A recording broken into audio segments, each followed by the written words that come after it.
Memphis has long been synonymous with music. Its historical legacy is due in part to the success of Stax Records.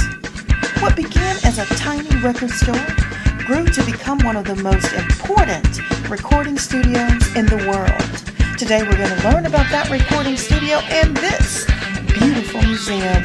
You are backstage with Brawin at the Stax Museum of American Soul Music. Come on, let's go play. We are at the corner of College Street and McLemore Avenue, and back in the day this used to be referred to as Soulsville, USA. Today we're going to embark on a musical journey. You are backstage with Brawin at the Stax Museum of American Soul Music. Come on, let's go play. I invite you to come back in time with me. Come travel with me. We're going back to the 1960s, and that's going to take us smack dab in the middle of the Civil Rights era. The time was the segregated South, and you have to remember there were so few things that blacks and whites were doing together. But there is one thing they were doing in the city of Memphis, and they were doing it beautifully. They were making music right here at Stax Records. The legendary Isaac Hayes, Al Green, the incomparable Otis Redding.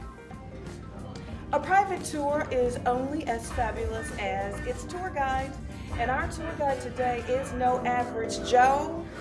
It's Mr. Henry Nelson, Memphis radio legend.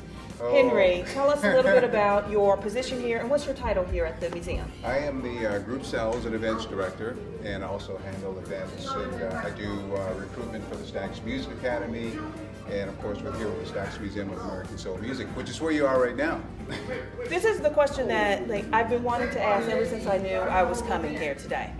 So, a radio legend in the position of event planner in a soul music museum, to me that's like the perfect marriage. But tell us a little bit about how it came to be. Well, you know, skill sets are skill sets, and they transfer, you know, and I kind of came here as a program content manager, which is what I did in radio. Which is a fancy word for directing events. Yeah, directing events, director. So here, you know, when you look at this campus, there's a lot to direct.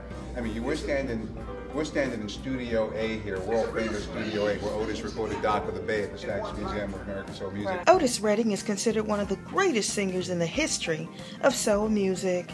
His singing style was extremely influential among soul artists of the 60s, and he helped exemplify the Stax sound. His classical single, Dock of the Bay, remains one of the most covered and most celebrated songs of that era. Next door is the Stax Music Academy. We have the Soulsville Charter School, so there's a lot to direct here. And Memphians who are not aware of it, you know, this is a national treasure. The Soulsville Foundation was created in the late 1990s. The foundation funds and operates 3 organizations on its campus. In addition to the museum, there is the Soulsville Charter School, whose mission is to prepare students for success in college. And lastly, there is the Stax Music Academy, which utilizes music to enhance academic and leadership skills. I think the objective with the foundation, if I'm not mistaken, and correct me if I'm wrong, is to restore this South Memphis community back to the luster that it had when the recording studio was actually operating. Is that a part of what is going on here? It's like kind of like a resurgence of arts in this area? Yeah, it is, and the bigger picture, yes, you know, because this is the cornerstone here at College in McLemore of developing a community, a prosperous, very energetic community. But our mission here primarily on this campus extends out into the world pretty much, and that is to provide leadership and financial support by way of the music and heritage of the Soulsville, USA community to help develop young people for lifelong success. And all of these kids are going to college. So there are so many fabulous places in this museum. It's exciting. I actually feel like I should break into song and that it would really come out like something beautiful and melodic. You have never heard me in the shower, so you know how ridiculous that sounds. But this is a hall of records. It's absolutely amazing. Everywhere you can see, there are beautiful album covers. Here are some of the singles. So Henry's going to tell us a little bit more about this room and some of the highlights here. Absolutely. This is, it is officially called the Hall of Records, but I walk on here every day and I think, oh wow. I call it the oh wow hall, because in this room is practically every title recorded on Stax. There's 300 albums, there's 800 singles, for those of you who know what a single is, with spindles, by the way.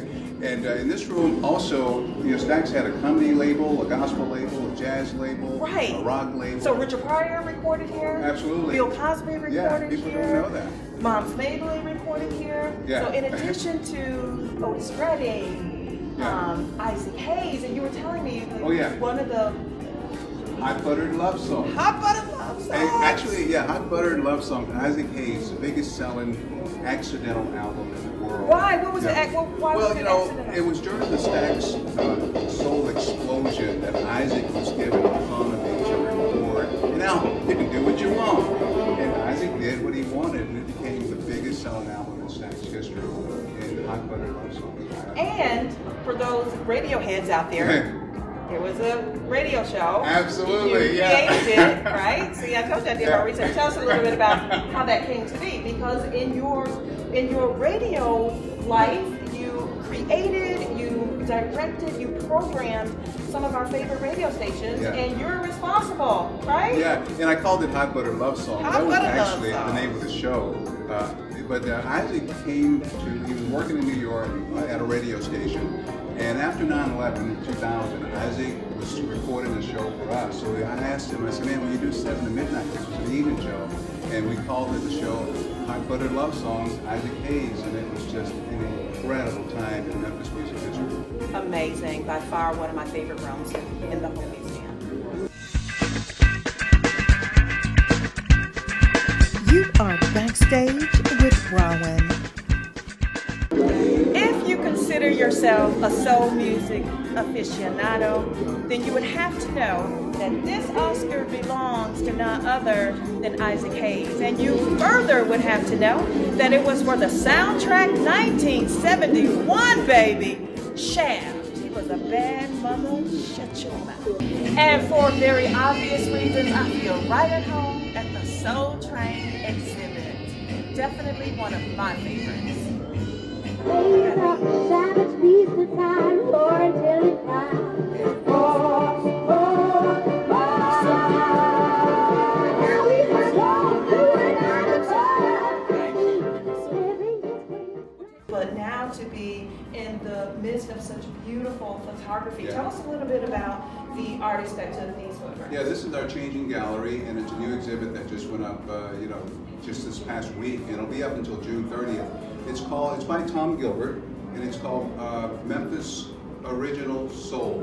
And that's what this exhibit is all about. It's a room full of the artists, also engineers, writers, politicians. Jesse Jackson's here, and just some of the most exquisite photos. They're beautiful. They're really, really beautiful. I spent a lot of time at my home in Chicago, so I'm blessed. Like all my cities are musical cities. Memphis, Chicago, and then of course people will say that Detroit obviously contributed to the soul music genre. But everybody, I think, here in Memphis would argue you down if you tried to say that soul music originated anywhere else but here. It's connected to the Barcades exhibit as well, because the Barcades was Otis Redding's band. I mean, these were kids who died in the plane crash in '67 with Otis, except for 2 players. Henry, not to interrupt you, but I think that is a part of what a specific generation probably doesn't know, that the band for Otis Redding was the Barcades, right?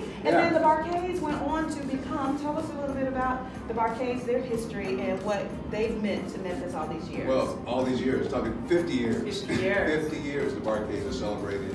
But they became the house band in Stax, and then they became, and of course they traveled with Otis Redding. But the story that I just find the most endearing when I walk by this exhibit, in fact, a lot of energy, a lot of spirits live in this museum.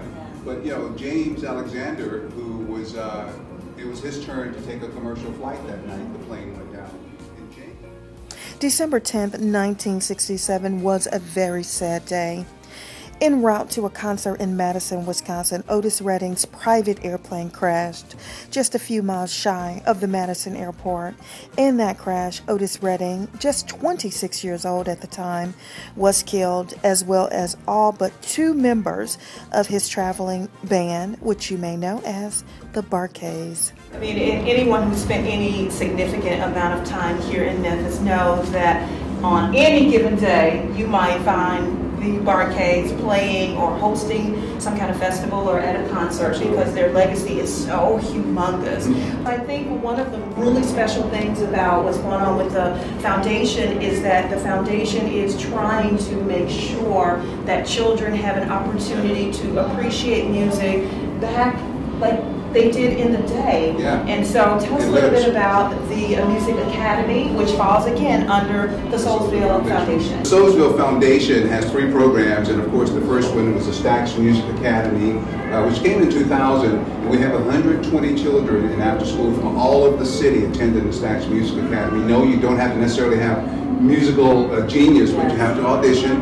And of course, we have the Soulsville Charter School, which has its own music program, of course, along with math and science. Right. And some of those children also attend the Stax Music Academy. So the next generation is happening every day here on the campus at the Soulsville Foundation. And I think that was the original purpose of the foundation, to bring back and to restore this beautiful community, again, which was called Soulsville, USA, to restore it to its past brilliance. And the foundation is doing an amazing job of that. I want to just say a very hearty thank you to our lovely host, Mr. Henry Lazar, for having us today. Thank you very much. Not everybody gets to do this. Thank you. Thank you so much. So Stax Records went from this teeny tiny recording studio in an old movie theater to an international sensation, bringing you some of the most beautiful music the world has ever seen. It's no wonder that the Stax Museum of American Soul Music is the one and only museum of its kind in the United States. You have just been backstage with Brawin. The music, the clothes, the colorful exhibits, it was vibrant, it was engaging, and yes, it was quite educational. What an amazing day. If you've never been to the museum, or if you haven't visited recently, then I sincerely hope that this show has inspired you to run, not walk, to the Stax Museum of American Soul Music. Many, many thanks to the museum, and especially to the lovely Henry for our personal tour. Thank you so much for watching, and I hope you tune in to my next episode of Backstage with Brawin.